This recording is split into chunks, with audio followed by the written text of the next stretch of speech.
மாணவர் வருகிறார். முகம்மதே, தலையை உயர்த்துங்கள், உங்களுடைய பிரச்சனை என்ன?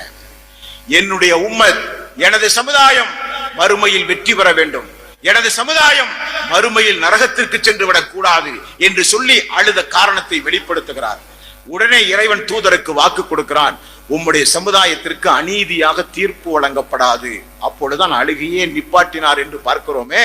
இந்த தூதரை நேசிப்பதற்கு பதிலாக இந்த தூதரை கொச்சைப்படுத்துகிற மனிதர்களாக வாழ முடியுமா? எத்தனை எத்தனை உதாரணம்! விடிய விடிய என்னால் பேச முடியும், பல நாள் பல வருடம் பேச முடியும். ஆனால் இன்றைக்கு பேசியதை கூட நாளைக்கு பேச முடியாது. அவ்வளவு புது புது செய்திகள் உண்டு. ஒரே செய்தியை திரும்ப திரும்ப பேசுவது என்பது வேறு, புது புது செய்திகள் வருடக்கணக்கில் பேச முடியும். நபிகள் நாயகம் ஸல்லல்லாஹு அலைஹி வஸல்லம் வாழ்க்கை வரலாற்றை, இந்தியாவிலேயே ஆகப்பெரிய மாளிகை எந்த மாளிகைங்க? இந்தியாவிலேயே